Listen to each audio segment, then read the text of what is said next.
Selamat pagi. Kita bersyukur hari Sabat ini kita kembali berkumpul untuk sama-sama memuji Tuhan, sama-sama mendengar firman Tuhan. Hari ini kita akan melanjutkan eksposisi Ibrani pasal 3 ayat 7 sampai 12. Sebelumnya mari kita bersatu dalam doa. Bapa kami yang di surga, kami bersyukur kepada Engkau hanya oleh anugerah daripada Engkau saja Kau beri kami kesempatan untuk masuk dalam peristirahatan dalam hari Sabat saat ini. Dan Kau yang pimpin kami, untuk kami boleh menghadap tahta-Mu, untuk kami boleh memuji Engkau, untuk kami boleh mendengar akan firman-Mu.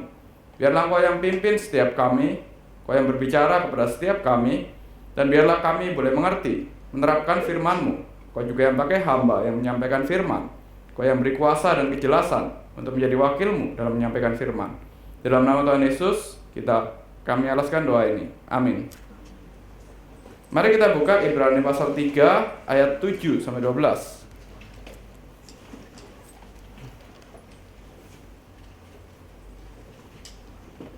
Kita baca secara bergantian.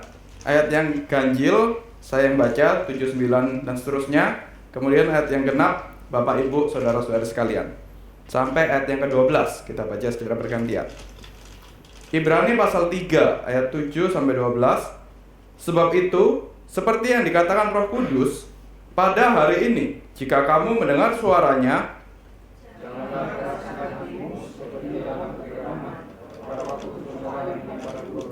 di mana nenek moyangmu mencobai aku dengan menguji aku, sekalipun mereka melihat perbuatan-perbuatanku 40 tahun lamanya.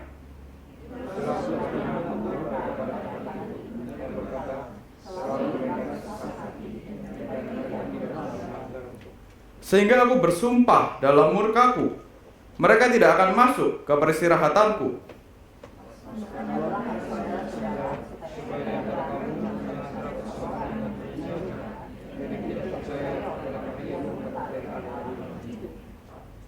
Ya, kalau kita melihat Ibrani pasal 3 ayat 7 sampai 12, kita akan belajar mengenai Israel.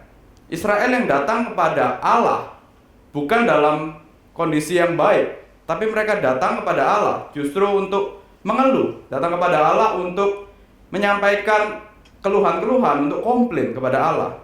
Nah, untuk itu kita perlu melihat dalam kehidupan hari ini. Kita yang mungkin punya anak, kita yang punya jadi guru, punya murid, ataupun kita yang jadi pembina, punya anak-anak yang kita bina. Kalau kita mengharapkan anak kita, murid kita, binaan kita datang kepada kita, apa yang kita harapkan?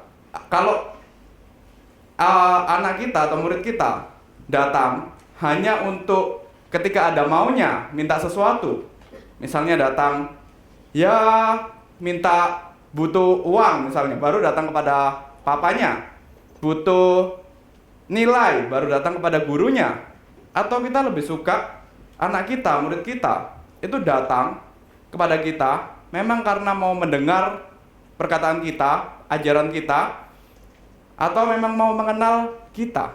Mana yang lebih suka? Mungkin kita pernah ngalamin yang orang tua, atau ya kalau saya sendiri memberi contoh, saya masih sebagai anak, itu kadang bisa datang kepada orang tua dengan berbagai alasan-alasan tadi.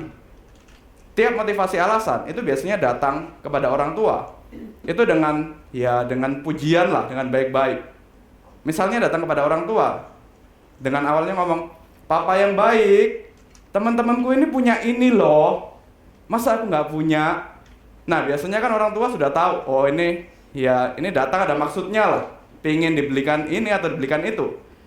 Atau kalau enggak, contoh yang kedua, misalnya saya datang kepada orang tua saya, kepada papa saya tadi, saya dengar papa saya sekarang suka, keluarga saya dulu bukan keluarga dari gereja Reform. Jadi sekarang begitu saya dengar papa suka dengar Pak Tong, itu saya datang kepada papa untuk tanya, "Oh, jadi papa sekarang dengar Pak Tong ya? Sekarang tambah pinter dong papa. Jadi gimana kesannya Pak dengar Pak Tong?"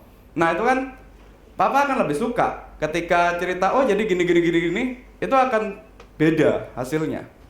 Nah, kita bayangkan, kita yang punya anak, kita yang punya murid, kita mengharapkan anak kita, murid kita datang dalam kondisi yang seperti apa? Datang ketika ada maunya, meminta, mengeluh, atau memang ingin kenal kita, ingin berkomunikasi, ingin ya pengen dapat pengenalan akan kita. Itu akan membedakan sekali. Hari ini kita akan lihat bagaimana respon Israel yang telah diangkat sebagai anak-anak Tuhan. Ketika datang kepada Tuhan, sebenarnya mereka datang dalam kondisi yang seperti apa? Kita bisa lihat itu dari Ibrani, kita bisa lihat itu dari Perjanjian Lama. Karena itu kita lihat secara satu persatu. Pertama, kita lihat dari ayat yang 7 dan 8. Ini jelas-jelas mengatakan, sebab itu seperti yang dikatakan Roh Kudus, pada hari ini, jika kamu mendengar suaranya, janganlah keraskan hatimu seperti dalam pemberontakan pada waktu pencobaan di padang gurun. Pada hari ini, jika kamu mendengar suaranya, kita bisa lihat belajar dari sejarah Israel, dari Alkitab, dari Perjanjian Lama. Tapi yang menarik, penulis Ibrani sebelum langsung masuk ke cerita Perjanjian Lama, cerita Israel, dia mengatakan pada hari ini, jika kamu mendengar suaranya. Padahal ini mau belajar dari Perjanjian Lama, mau belajar dari kisah Israel zaman dulu. Tapi dia mengatakan pada hari ini, jika kamu mendengar suaranya. Ini menunjukkan penulis Ibrani, dia begitu menghargai Perjanjian Lama, begitu banyak kutipan-kutipan dari Perjanjian Lama. Kalau kita lihat dari Ibrani 1 sampai pasal yang terakhir. Tapi di saat yang sama, bukan cuma mengatakan ini sebagai pelajaran sejarah yang lalu, tapi penulis Ibrani itu juga mengatakan hari ini, kalau kamu mendengar, berarti itu relevan untuk pembaca pada waktu itu.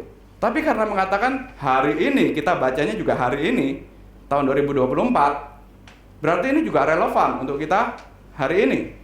Pelajaran sejarah dari sejarah Israel, pelajaran sejarah Perjanjian Lama, itu tidak berhenti sampai zamannya mereka aja, tapi ternyata relevan sampai zamannya Ibrani, relevan sampai zamannya pembaca hari ini, sampai zaman kita hari ini.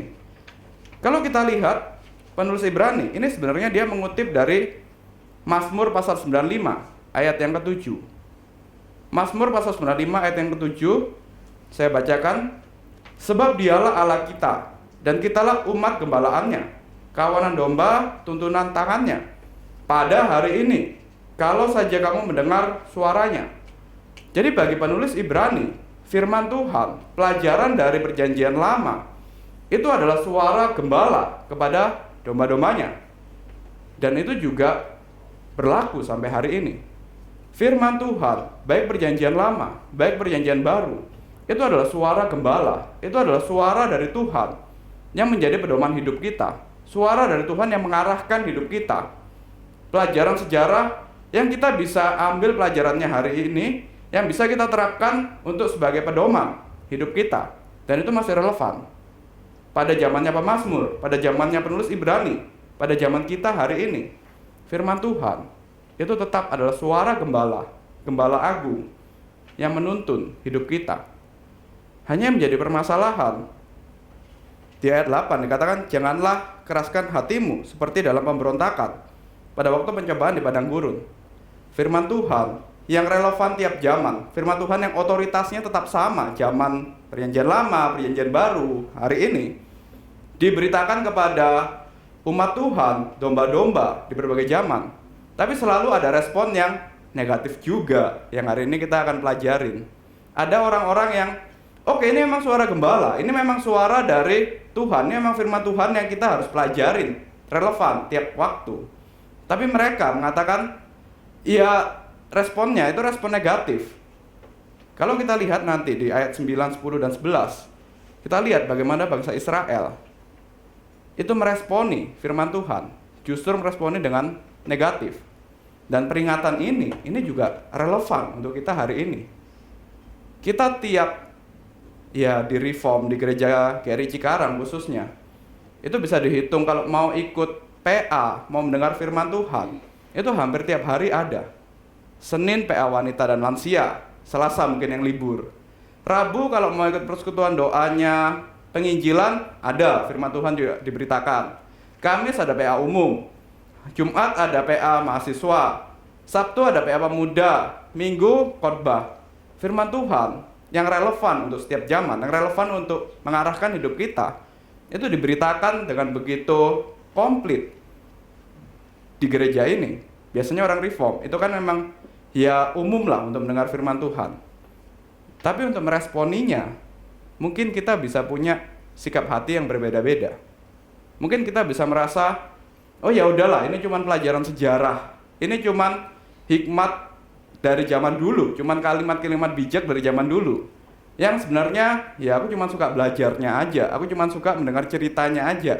Tapi kok nggak bisa ya diterapkan hari ini? Nah itu kan juga bisa. Maka peringatan yang penulis Ibrani katakan, pada hari ini jika kamu mendengar suaranya, janganlah keraskan hatimu seperti dalam pemberontakan. Ini juga berlaku untuk kita. Kita yang dengar firman Tuhan, ada kemungkinan kita juga tetap mengeraskan hati. Ini yang jadi peringatan. Dan ini bagi penulis Ibrani, mengeraskan hati kepada firman Tuhan, itu adalah peringatan yang terus diulang-ulang oleh penulis Ibrani. Ini suara gembala. Kalau kita sampai menganggap enteng firman Tuhan, kita menganggap enteng suara Tuhan, bahkan penulis Ibrani mengatakan kita bisa kehilangan, dalam tanda kutip, keselamatan.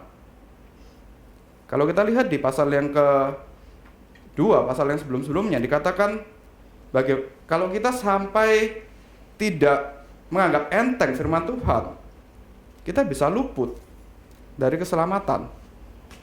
Maka ini begitu peringatan yang begitu penting. Kembali lagi kita harus lihat konteksnya ya, penulis Ibrani. Penulis Ibrani ini menulis kepada orang Kristen Ibrani, orang Kristen Yahudi yang dalam ancaman, yang dalam kondisi yang tertekan. Jadi mereka diancam untuk kembali lagi, digoda untuk kembali lagi ke agama lamanya, agama Yahudi. Maka kalau mereka sampai tidak sungguh-sungguh mendengar firman Tuhan, tidak sungguh-sungguh menganggap penting firman Tuhan, mereka tergoda untuk kembali ke ajaran lama, agama Yahudi, dan mereka akan kehilangan Kristus. Pada eksposisi selanjutnya ayat 13 sampai seterusnya, kita akan lihat ini maksudnya penulis Ibrani apa sih? Apakah penulis Ibrani ini berbeda dengan doktrin reform yang mengatakan kalau kita sudah diselamatkan oleh anugerah Tuhan, itu tidak mungkin kehilangan keselamatan. Tapi kenapa penulis Ibrani mengatakan hati-hati jangan sampai kamu murtad? Nanti kita akan lihat di pertemuan yang selanjutnya, di minggu-minggu yang ke depan. Tapi hari ini kita lihat dari pelajaran sejarah bagaimana bangsa Israel meresponi firman Tuhan. Jadi kembali lagi, Alkitab, firman Tuhan, ini adalah suara dari Tuhan yang tidak berubah. Suara dari Tuhan yang melampaui waktu, sehingga suara itu tetap relevan tiap zaman. Bukan berarti Alkitab penulis Ibrani ini menulis kemungkinan ini khotbah, dikhotbahkan 2000 tahun yang lalu, maka sekarang nggak relevan. Bukan berarti pemazmur yang menyanyikan mazmur, mendoakan mazmur 4000-6000 tahun yang lalu, berarti sekarang nggak relevan. Enggak, Alkitab tetap relevan, tetap menjadi penuntun hidup kita, otoritasnya tetap sama. Karena ini adalah perkataan dari Allah yang melampaui waktu, Allah yang di atas waktu, maka perkataannya juga melampaui waktu, dapat diterapkan di tiap zaman. Jadi peringatan pada hari ini, jika kamu mendengar suaranya, jangan keraskan hatimu. Ini juga peringatan yang ditunjukkan untuk kita hari ini. Dan karena itu kita bisa belajar dari Perjanjian Lama, belajar dari sejarah Israel. Kalau kita lihat di ayat 9, 10, 11, ini kan cerita mengenai bangsa Israel yang keluar dari Mesir menuju tanah Kanaan. Kita bisa lihat di dua pasal, Keluaran pasal 16 dan Keluaran pasal 17. Nanti baca sendirilah kurang lebih secara garis besar. Ini cerita Israel yang terus-menerus komplain, yang terus-menerus menunjukkan kekesalan, yang terus-menerus menunjukkan perbantahan kepada Musa. Di Keluaran pasal 16, Israel itu dia minta makan, minta mana. Dia mengatakan, Musa, kamu mimpin kami keluar dari Mesir. Emangnya di Mesir itu lagi kurang makanan? Kamu membawa kami keluar dari Mesir untuk kami mati di padang gurun. Emangnya di Mesir itu kurang kuburan? Jadi komplain terus apa yang dilakukan bangsa Israel. Kemudian akhirnya Tuhan kasih mana. Itu kan mujizat yang luar biasa besar. Itu pemeliharaan yang luar biasa baik. Tapi cuma satu pasal kemudian, pasal 17, selisih beberapa waktu aja, komplain lagi bangsa Israel. Datang ke Musa bilang, kami ini haus, kami nggak punya minum. Kamu pimpin kami di padang gurun, nggak ada minum, gimana ini? Akhirnya Tuhan utus Musa untuk memukul batu yang akhirnya jadi sumber air. Dan Musa menamai tempat di mana bangsa Israel komplain, pasal 17, itu sebagai Masa dan Meriba, sebagai tempat di mana bangsa Israel mencobai dan berontak. Nah, kalau kita lihat, ini kan cerita dari Keluaran 16, Keluaran 17. Bangsa Israel yang komplain, ini sebenarnya setelah mereka melihat kebesaran Tuhan. Setelah mereka melihat Tuhan yang membebaskan mereka dari perbudakan Mesir, mereka lihat 10 tulah yang begitu mengerikan, yang begitu membuat orang Mesir itu gentar. Bahkan tulah yang terakhir, itu korban yang meninggal, anak sulung, begitu banyak. Anak sulung dari orang Mesir juga ternak-ternaknya. Itu kan suatu yang begitu besar, dan anak sulungnya orang Mesir meninggal, tapi bangsa Israel itu nggak kena apa-apa. Anak sulungnya bisa tetap bertahan, bisa tetap hidup, dan akhirnya mereka bisa keluar dari Mesir. Kemudian juga sempat melihat hujan es, tulah-tulah yang lain. Itu kan melihat kebesaran Tuhan yang begitu agung, begitu luar biasa. Sudah melihat mujizat Tuhan begitu besar. Kemudian baru keluar sebentar dari Mesir. Mereka dikejar oleh Firaun. Di hadapannya ada laut. Lagi-lagi mereka melihat mujizat yang besar. Tuhan yang membelah laut itu. Mereka bisa jalan melewati laut di tanah yang kering. Mujizat yang besar, pimpinan Tuhan yang besar. Belum lagi Tuhan kasih mana tadi. Tuhan juga, kalau kita lihat bangsa Israel yang keluar dari Mesir menuju tanah Kanaan, itu beberapa teolog bahkan mengatakan, bagaimana dengan pakaian mereka? Makanan ada mana. Kemudian juga kalau kedinginan ada tiang api. Malam-malam kedinginan ada tiang api, siang kepanasan ada tiang awan. Kemudian juga bahkan sampai pakaian mereka itu juga nggak rusak selama kurang lebih 40 tahun. Berarti Tuhan pelihara, Tuhan jaga itu dengan begitu luar biasa agung, begitu luar biasa baik. Mereka bisa lepas dari perbudakan bangsa yang besar, bangsa Mesir. Tapi mereka datang kepada Tuhan. Setelah melewati berbagai mujizat, melihat pemeliharaan Tuhan, mereka datang kepada Tuhan melalui Musa dengan komplain, dengan berbantah-bantah, dengan keluhan. Ini yang jadi pelajaran, yang jadi peringatan dari penulis Ibrani. Kemudian kalau kita lihat, lompat sedikit, pada akhirnya di bilangan 13, bilangan 14, mereka sudah dapat mana, dapat air, kemudian komplain. Akhirnya mereka memang seharusnya dari Mesir menuju tanah Kanaan, itu nggak perlu jalan 40 tahun. Itu jalan yang sebenarnya cukup singkat, mungkin kurang dari 1 bulan, itu sudah bisa ditempuh. Akhirnya Musa mengutus 12 orang pengintai untuk melihat tanah Kanaan, di mana sebelumnya Tuhan sudah katakan, ya inilah tanah perjanjian, tempat di mana kalian akan hidup di tanah Kanaan. Bangsa Israel yang terus komplain itu, yang tidak percaya pada Tuhan, Musa utus 12 pengintai. Kemudian 12 pengintai itu melihat, oh di tanah Kanaan itu memang bangsanya besar-besar, penduduknya itu penduduk yang perkasa, tanahnya memang subur, tapi bangsanya mengerikan, punya kekuatan militer. Kita kalau masuk ke sana, kita harus berperang lawan orang-orang yang besar. Mungkin kita bisa kalah. 10 pengintai mengatakan begitu. 2 pengintai, Kaleb dan Yosua bilang, ya memang di sana ada bangsa yang besar yang tinggal, tapi kita percaya Tuhan. Kita tahu Tuhan yang sudah memberikan tanah itu pada kita. Maka ya udah, kita jalan aja, kita percaya aja. Tapi ternyata bangsa Israel lebih ikut dari perkataan 10 pengintai. Mereka takut masuk tanah Kanaan. Mereka takut untuk berperang melawan orang-orang Kanaan. Akhirnya inilah yang menyebabkan Tuhan murka, yang menyebabkan Allah tidak mau mengizinkan bangsa yang tidak percaya kepada Tuhan, yang tidak percaya kepada perkataan Yosua dan Kaleb, tapi lebih percaya kepada keluhan dirinya, kepada komplain yang maunya mereka. Akhirnya Tuhan hukum. Ya udah, kamu jalan 40 tahun sampai satu generasi ini habis, baru anak-anaknya keturunannya bisa masuk tanah Kanaan beserta Yosua dan Kaleb.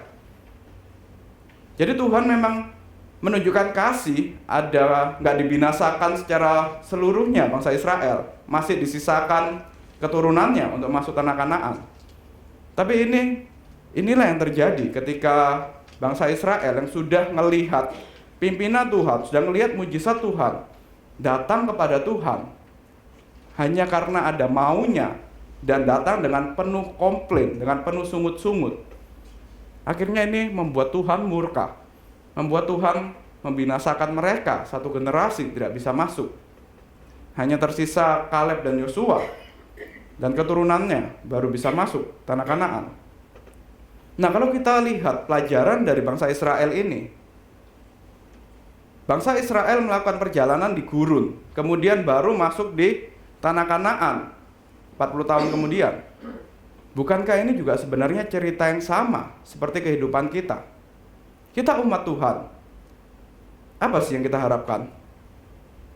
Kita mengharapkan untuk masuk tanah perjanjian juga kan, yaitu bumi baru, langit baru nanti, tempat di mana kita bisa berjumpa muka dengan Kristus, tempat di mana kita bisa beristirahat dengan benar-benar kekal, beristirahat dengan benar-benar memandang kepada Kristus dengan penuh sukacita, tempat di mana kita menikmati Kristus, menikmati Tuhan.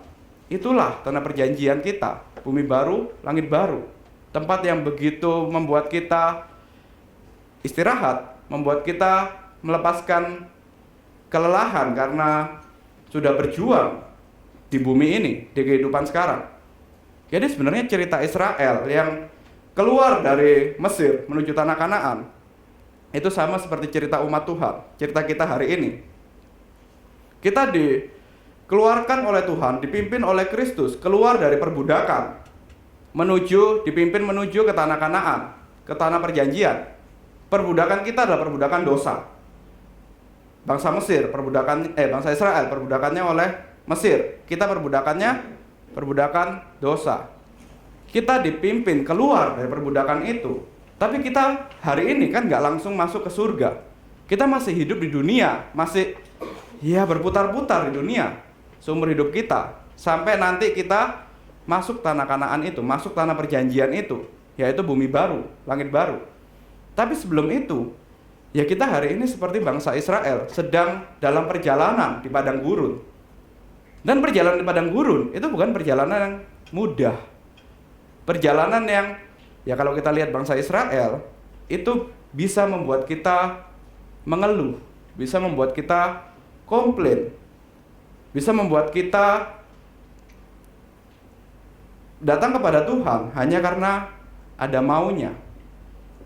Atau ketika kita melakukan perjalanan dari tempat kita sudah lepas dari perbudakan dosa, kita melakukan perjalanan menuju tanah perjanjian itu, surga itu. Mungkin juga seperti bangsa Israel, kita masih ada dosa-dosa tertentu, kita masih ada keinginan-keinginan tertentu yang kita begitu sulit untuk melepaskannya, sehingga kita harus dalam perjalanan itu sambil kita berjuang untuk melepas dosa itu. Saya ambil contoh seorang bapak gereja pada zaman dahulu, Agustinus. Agustinus dalam bukunya Confessions, dia mengatakan Agustinus ini seorang bapak gereja yang besar, tapi dia itu juga punya dosa yang begitu memikat hatinya, punya dosa yang begitu dia tidak bisa lepaskan. Dalam bukunya Confessions, buku yang ketiga, dia mengatakan cinta kepada wanita itu begitu manis, tetapi menikmati cinta dengan menikmati persinahan, sebenarnya dalam bahasanya Confession itu lebih vulgar lagi. Menikmati persinahan itu manis. Jadi ini seorang yang sudah lepas dari, dia sudah percaya Kristus, dia sudah mengaku Kristus sebagai Tuhan dan Juru Selamat, tapi dia masih berjuang untuk lepas dari dosanya, dan dosanya itu memang dosa yang mengerikan. Bagi kita hari ini bukan dosa yang sembarangan. Agustinus, bapak gereja itu, ketika dia percaya Kristus, dia masih mencintai dosa persinahan. Dan ini perjalanan sebelum dia masuk ke tanah perjanjian, ke surga itu, dia harus berjuang, dia harus terus-terus melepas dosa itu. ikatan dosa ini begitu dicintai oleh Agustinus, sehingga ia dalam bukunya mengatakan, aku dicintai dan mencintai, dan secara diam-diam menikmati ikatan yang sebenarnya membawa kesedihan, sehingga aku dibawa dalam ketakutan, kecurigaan, kemarahan, dan pertengkaran. Jadi seakan-akan Agustinus mengatakan, Tuhan, aku tahu dosa, aku tahu ini dosa, aku tahu ini membawa aku pada kesedihan, membawa aku pada kesengsaraan, tapi aku terlalu mencintai dosa ini. Aku terlalu mencintai persinahan ini. Bagaimana aku bisa lepas? Ini seorang bapak gereja pun juga dalam perjalanan menuju tanah perjanjian ada pergumulan, ada struggle untuk dia bisa lepas dari dosa itu. Kita hari ini juga mengalami kondisi perjalanan menuju tanah perjanjian.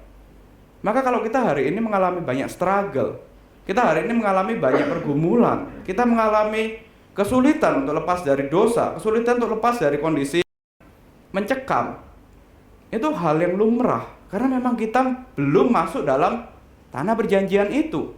Kita masih ada di padang gurun, kita masih ada dalam perjalanan menuju peristirahatan yang kekal itu. Tetapi seperti bangsa Israel, kita tidak menjalani perjalanan itu sendirian. Ada Tuhan yang menuntun kita, ada Tuhan yang memelihara kita, ada Tuhan yang menunjukkan mujizatnya kepada kita. Mungkin kalau kita ingat masa-masa dulu ketika kita mengalami kondisi yang susah, tiba-tiba ada pertolongan Tuhan. Tiba-tiba ada, entah Tuhan pakai siapa, ada orang yang menolong kita. Tiba-tiba ada kondisi yang membuat kita bersyukur kepada Tuhan. Kita melihat pemeliharaan Tuhan yang begitu besar di dalam perjalanan kita di padang gurun ini. Kemudian itu sebenarnya cukup untuk membuat kita bersyukur, cukup untuk membuat kita kagum kepada Tuhan. Kita mengalami pimpinan Tuhan, kita melihat dan merasakan mujizat, menikmati pemeliharaan Tuhan. Kita menikmati segala kebaikan Tuhan yang kita rasakan sebagai bentuk pemeliharaan Tuhan yang menuntun kita, memimpin kita sepanjang hidup dalam perjalanan di padang gurun ini, perjalanan yang penuh pencobaan. Tapi kadang juga kita punya respon kepada Tuhan. Ketika kita mengalami penderitaan lagi, ketika kita mengalami pergumulan lagi yang mungkin lebih berat, kadang kita tergoda untuk meragukan Tuhan, tergoda untuk berespon seperti bangsa Israel. Untuk kita bertanya, kenapa Tuhan izinkan hal ini terjadi padaku? Kenapa hidup ini begitu berat? Kita datang kepada Tuhan karena ada maunya, karena kita merasa tertekan dalam pergumulan, karena kita merasa kesusahan lagi. Padahal kalau kita ingat waktu-waktu yang lalu, Tuhan sudah pelihara kita, Tuhan sudah tunjukkan mujizatnya yang pelihara kita. Tapi kita ketika belum masuk tanah perjanjian itu, bergumul lagi, kita bertanya lagi, kenapa Tuhan izinkan hal ini terjadi padaku? Kenapa hidup ini begitu berat? Ya tentu saja jawabannya karena hari ini kita masih dalam perjalanan di padang gurun. Selama belum masuk tanah Kanaan, selama belum masuk tanah perjanjian itu, selama kita belum masuk di Sabat yang sejati itu, peristirahatan kita belum tiba. Hidup kita masih penuh pergumulan, yaitu lumrah. Tapi kita jangan sampai merespon seperti bangsa Israel. Ketika menghadapi pergumulan, ketika menghadapi kondisi yang berat, menghadapi cobaan, kita lihat dari bangsa Israel, akhirnya cobaan ini memisahkan antara iman yang sejati, iman yang menyelamatkan, dengan kepercayaan palsu, agama palsu, dan juga melalui percobaan, kita bisa lihat dari mana sumber iman kita. Kalau kita menghadapi percobaan seperti bangsa Israel dibanding dengan Yosua dan Kaleb, ternyata bangsa Israel, ya memang mereka ketika keluar dari Mesir, mereka memuji Tuhan. Mereka sementara waktu itu percaya kepada Tuhan. Tapi ketika menghadapi cobaan, ternyata mereka bersungut-sungut, mereka komplain kepada Tuhan. Mereka tidak percaya pada janji Tuhan, pada perkataan Tuhan, bahwa kalian akan masuk di tanah Kanaan itu. Yang percaya akhirnya cuma Kaleb dan Yosua. Dari sini kita bisa belajar Jadi cobaan itu akhirnya memisahkan antara iman yang sejati dengan kepercayaan yang palsu. Kalau kita orang Kristen mengharapkan kondisi yang enak-enak aja, kalau bisa begitu percaya Kristus langsung masuk surga, dalam artian ya dapat berkat terus, nggak ada sakit penyakit, nggak ada pencobaan, langsung masuk surga. Ya itu kita nggak tahu iman kita sebenarnya iman apa. Jangan-jangan iman murahan, jangan-jangan iman palsu. Tapi kalau kita percaya Kristus, kemudian langsung segera setelah itu ternyata dapat pencobaan, dapat kondisi yang susah. Justru itu yang membuktikan kalau iman kita ini bukan iman yang main-main. Ini memang iman yang Tuhan anugerahkan kepada kita, sehingga kita bisa melewati cobaan demi cobaan sampai akhirnya kita masuk di persiratan yang kekal itu. Seperti Yosua dan Kaleb, percaya kepada Tuhan meskipun melihat tantangan, meskipun melihat situasi yang berat, akhirnya mereka masuk di tanah perjanjian itu. Tapi kalau kita mengharapkan kondisi yang enak terus, ya untuk apa kita masuk ke tanah perjanjian kalau kita sudah dalam misalnya hidup di dunia ini udah dapat berkat tok, nggak ada cobaannya. Jangan-jangan kita lebih mencintai padang gurun ini, lebih mencintai dunia ini. Padahal yang dijanjikan tanah perjanjian itu peristirahatan yang sejati. Di sanalah baru kita bisa menikmati berkat Tuhan yang sempurna.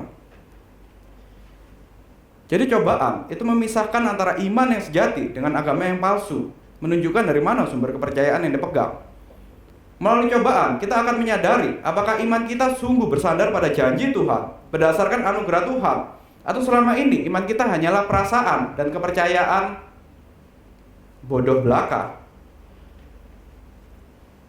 Kalau kita lihat di ayat yang 8, jangan keraskan hatimu seperti dalam pemberontakan pada waktu pencobaan di padang gurun. Kemudian di ayat yang ke-12, waspadalah saudara-saudara, supaya di antara kamu jangan terdapat seorang pun yang hatinya jahat dan tidak percaya, sehingga murtad dari Allah yang hidup. Hati yang jahat, yang tidak percaya, itu muncul justru ketika dalam kondisi yang paling tertekan. Ya kalau dalam kondisi yang baik, kita dapat gampang bersyukur kepada Tuhan. Tapi ketika kita mengalami situasi yang berat, tertekan, hati yang jahat, hati yang tidak percaya baru muncul. Baru kita tergoda untuk mempertanyakan kebaikan Tuhan. Ketika menghadapi situasi yang berat, kita lebih mudah untuk menyalahkan Tuhan, untuk komplain dan meragukan kuasa serta kebaikan Tuhan. Dan Ibrani 3 ini memperingatkan kita, jangan ikuti contoh dari bangsa Israel. Bangsa Israel ketika menikmati pemeliharaan Tuhan, mujizat Tuhan, mereka suka.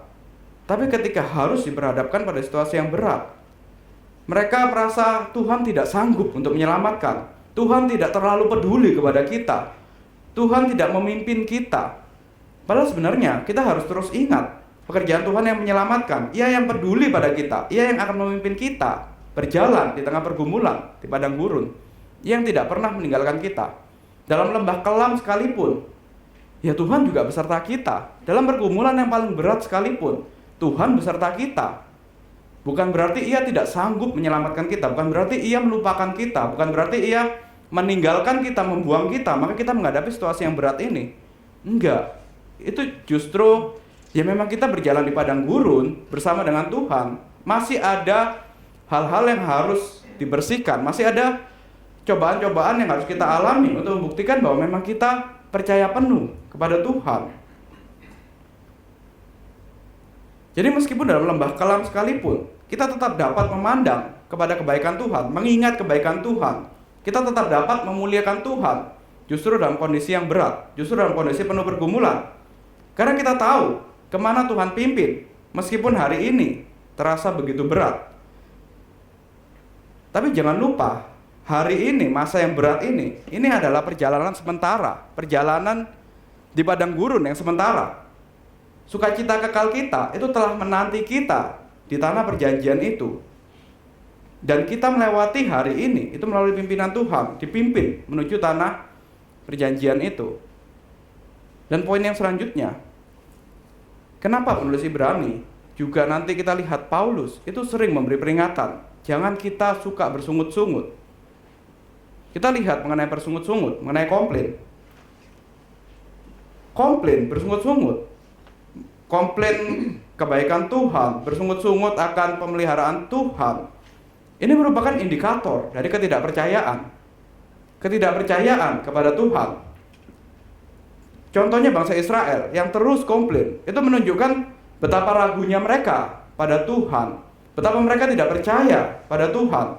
Mereka tidak percaya Tuhan sanggup melindungi. Mereka tidak menaruh kepercayaan kepada Tuhan. Jadi komplain itu serupa seperti orang yang mengibarkan bendera, yang mengatakan, saya tidak percaya pada kuasa Tuhan.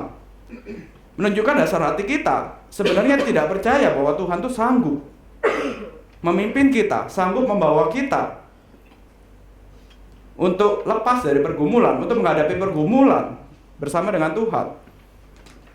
Dan komplain ini sebenarnya merupakan lawan kata dari memuliakan Tuhan. Kalau kita lihat dari Filipi 2 ayat 14, coba kita buka Filipi pasal 2 ayat yang ke-14.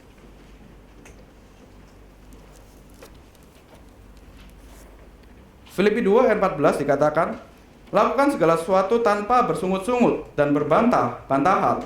Kemudian Filipi pasal 4 ayat 6. Filipi pasal 4 ayat 6, janganlah khawatir tentang apapun juga, tetapi nyatakanlah dalam segala hal keinginanmu kepada Allah dalam doa dan permohonan dengan ucapan syukur. Jadi inilah Paulus itu memberikan peringatan. Jangan suka komplain, jangan suka bersungut-sungut, jangan suka berbantah-bantah ketika kita menghadapi pergumulan. Karena dengan kita yang menghadapi pergumulan itu memang kita bisa nangis, memang kita bisa sedih hati, berat hati. Tapi jangan kita komplain, mempertanyakan kebaikan Tuhan. Kalau kita sampai komplain, mempertanyakan kebaikan Tuhan, kita merasa kok diriku begitu merana, sampai self-pity misalnya, mengasihani diri. Jangan-jangan memang pengenalan kita akan Tuhan kurang. Jangan-jangan memang kepercayaan kita kurang, karena kita tidak kenal Bapa kita, tidak kenal Tuhan kita. Maka kita datang kepada Bapa kita, Bapa di surga, itu hanya untuk, ya tadi ada maunya, untuk lepas dari pergumulan aja. Ternyata Tuhan beri jawaban bukan melepaskan kita dari pergumulan. Kita tetap bergumul. Tuhan beri kekuatan dalam pergumulan. Kita nggak mau. Kita merasa, kok gitu sih? Harusnya kan dilepaskan. Solusinya kan harusnya saya tidak mengalami penderitaan. Solusinya kan harusnya saya dapat berkat. Solusinya kan harusnya saya lepas dari penyakit ini. Harusnya saya lepas dari permasalahan ini, harusnya solusinya kan begitu. Tapi kenapa ternyata setelah saya berdoa, beribadah, melayani, kok tetap saya dalam pergumulan, kok tetap saya nggak kaya juga, kok tetap saya sakit juga, kok tetap relasi saya susah juga. Jadi apakah Tuhan baik? Nah, kalau kita sampai komplain seperti ini, itu menunjukkan kepercayaan kita pada Tuhan kurang. Kenapa bisa kepercayaan kita pada Tuhan kurang? Ya pengenalan kita pada Tuhan juga kurang. Jangan-jangan kita merasa Tuhan itu hanya sebagai sumber berkat aja. Tuhan hanya mampu memimpin kita ketika kita dalam pergumulan. Tadi dalam doa Pak Yohan mengatakan, ya kita perlu datang pada Tuhan, kita dengan berani datang kepada Tuhan. Tuhan yang melampaui pergumulan kita, kasih Tuhan yang melampaui pergumulan kita. Itu pengenalan Tuhan yang sejati. Ketika kita dalam pergumulan, kita tetap tahu Tuhan sanggup untuk melepaskan aku dalam pergumulan. Tapi kalau sekarang aku masih dalam pergumulan, berarti masih ada sesuatu yang Tuhan mau bentuk saya. Berarti memang dalam perjalanan menuju tanah perjanjian itu, memang aku harus belajar sesuatu dari Tuhan. Seperti Ayub misalnya. Ketika sudah menghadapi pergumulan, Ayub yang sebelumnya dikatakan dia begitu baik, dia begitu rajin beribadah, bahkan kalau anaknya pesta, dia yang mengadakan ibadah untuk penyucian dosa dan segala macam. Tapi kemudian dari situ kan kita bisa belajar, oh Ayub ini seorang yang saleh, seorang yang ya dia tahu Tuhan. Tapi kemudian ketika dia dalam perjalanan menghadapi pergumulan yang besar, setelah menghadapi pergumulan itu selesai, baru dia bisa mengatakan, dulu cuman kata orang, aku tahu siapa Tuhan.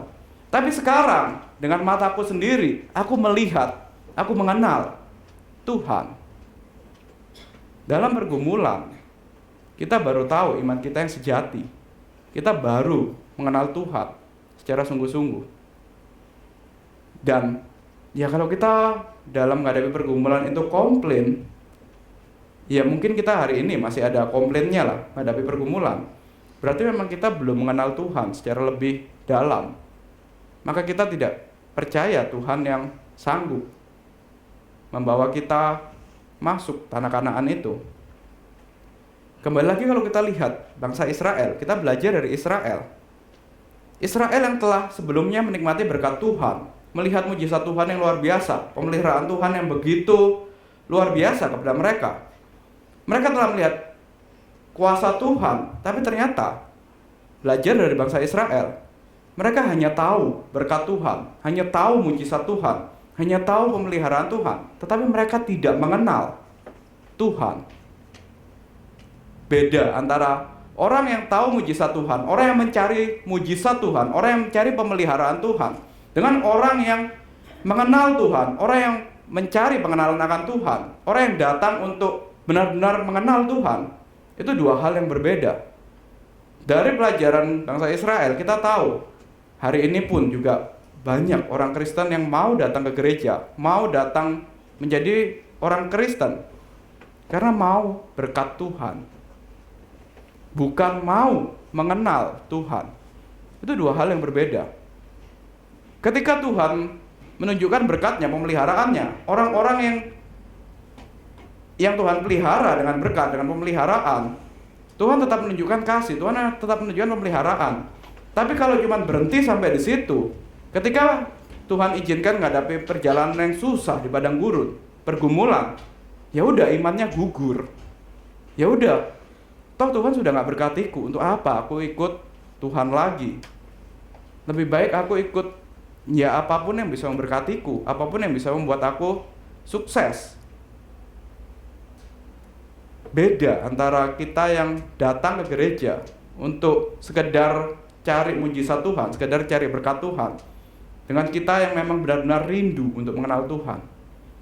Dan iman yang sejati adalah iman yang membuat kita datang kepada Tuhan karena rindu untuk mengenal Dia, untuk sungguh-sungguh mengenal siapa juru selamat kita, bukan hanya mengenal bagaimana kerjanya yang memberkati kita, tapi mengenal pribadinya.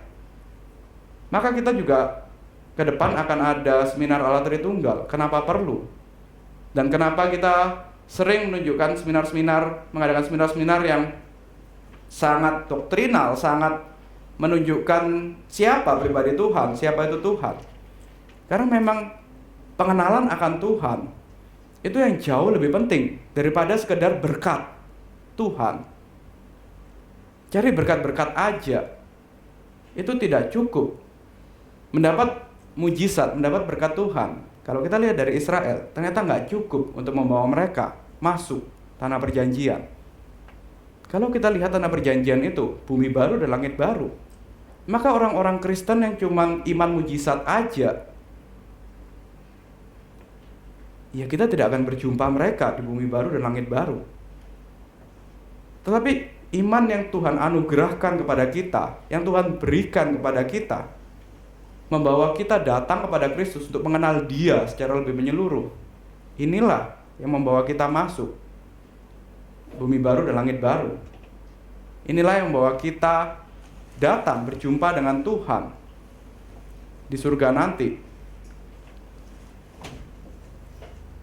Banyak orang yang tidak mengenal Tuhan tetapi mencari berkat Tuhan.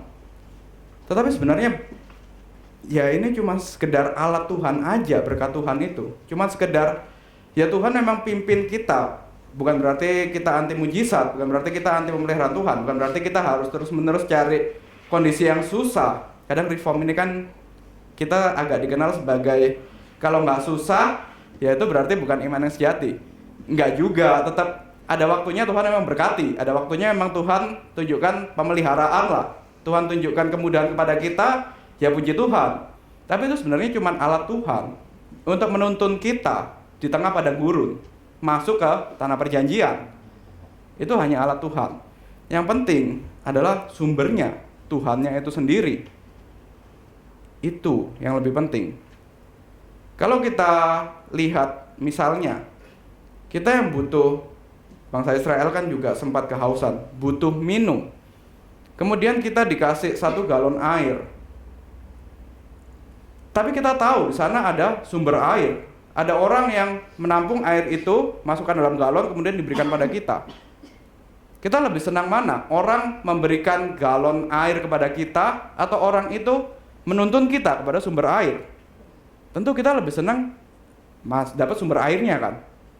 Nah, tapi bangsa Israel dan juga orang-orang Kristen yang sekedar cari Tuhan karena berkat, itu sama bodohnya seperti orang yang cuman minta galon air itu tadi aja, bagian kecilnya aja, tapi nggak mau sumbernya. Mungkin merasa, perjalanannya terlalu jauh, mending ini aja lah kan, gampang, langsung dapat, langsung dinikmatin. Tapi kalau ke sumber airnya kan harus jalan dulu, harus berjuang dulu. Tapi ya itulah ironinya orang-orang yang cuman ke gereja cari berkat aja, cuman mencari segalon air yang kecil, tapi tidak mau sumbernya. Padahal yang lebih menyegarkan adalah sang sumber itu sendiri, sang air hidup itu sendiri. Kembali lagi ke ayat ini sebagai penutup. Bangsa Israel yang dalam perjalanan dari Mesir menuju tanah Kanaan itu serupa seperti kita yang juga dalam kehidupan. Dan ini juga bukan hanya kita yang alami. Kristus sendiri ketika dia datang ke dunia menjadi manusia juga mengalami hal yang sama seperti yang dialami bangsa Israel, seperti yang dialami oleh kita. Kalau kita lihat Kristus ketika dia hendak melayani, sebelum melayani dia akan dibawa ke padang gurun, berpuasa selama 40 hari. Dia juga mengalami cobaan, godaan, yang juga sebenarnya itu kalau bangsa Israel yang ada dalam kondisi itu, mereka akan respon yang seperti bapak-bapak mereka, komplain. Tapi Tuhan Yesus ketika dia tidak makan 40 hari, digoda untuk membuat batu menjadi roti. Ketika dia sendirian, dia digoda untuk naik ke atas tempat yang tinggi, bait Allah, menjatuhkan diri untuk memamerkan kuasanya. Atau dia digoda untuk menyembah iblis, untuk ya kalau sudah menyembah iblis dengan godaan, ya udah pekerjaanmu selesai, semua dunia ini akan jadi milikmu. Godaan-godaan yang membuat seandainya itu diberikan kepada bangsa Israel generasi yang pertama, mereka akan jatuh, mereka nggak ada makanan, mereka minta makanan. Ini Tuhan Yesus benar-benar kelaparan, diminta untuk mengubah batu jadi roti. Itu kan hal yang mudah. Bahkan kalau Tuhan Yesus mau, satu gunung itu, bahkan pada pertama sering mengatakan iblisnya pun bisa dijadikan roti. Tapi Tuhan Yesus tidak jatuh dalam godaan itu. Apa yang dilakukan Tuhan Yesus? Dia percaya kepada Allah. Dia meresponi cobaan bukan dengan komplain, bukan dengan mengikuti apa maunya iblis, tapi dengan firman Tuhan. Menunjukkan kepercayaan kepada Tuhan yang lebih penting daripada sekedar memenuhi kebutuhan perutnya. Tuhan Yesus selalu memberi jawaban dari firman Tuhan. Kembali lagi, firman Tuhan yang relevan, firman Tuhan yang benar-benar menjadi jawaban atas pergumulan kita. Inilah kepercayaan dan kata sempurna dari Tuhan Yesus yang menyelamatkan kita. Di saat Israel gagal, di saat kita dalam perjalanan menuju ke tanah perjanjian itu, kita juga seringkali gagal, seringkali masih komplain, seringkali meragukan Tuhan. Kita gagal dalam menghadapi pergumulan, dalam menghadapi padang gurun. Tetapi Yesus Kristus tidak gagal. Inilah yang menyelamatkan. Inilah ketaatan Kristus yang akhirnya diberikan kepada kita, kesempurnaan Kristus, ketaatannya yang dianggap sebagai milik kita. Melalui iman dalam Kristus, kegagalan kita dalam menghadapi padang gurun tersembunyi di dalam kemenangan Kristus. Ketidakpercayaan kita digantikan dengan ketaatan Yesus. Ya kalau kita berusaha untuk menghadapi padang gurun dengan kekuatan kita sendiri, kita nggak akan bisa. Itu memang kita ya akan selalu komplain, akan selalu gagal. Tapi karena kita lihat juru selamat kita telah menang, kita punya pengharapan Meskipun kita gagal, kita bisa percaya Kristus yang menang, kemenangannya yang memenangkan kita. Dan kita juga punya teladan, punya pengharapan, juru selamat kita aja bisa menang. Kenapa hari ini aku terlalu mudah untuk komplain? Kenapa hari ini aku terlalu mudah untuk jatuh dalam pencobaan, jatuh dalam dosa? Bukan berarti karena kebenarannya diberikan pada kita, maka kita enak-enak aja. Kita bisa lihat Kristus yang menang. Kita pun juga di dalam Kristus, maka kita juga bisa dong menang atas cobaan kita. Kita bisa dong menang atas kesusahan kita yang kita hadapi hari ini.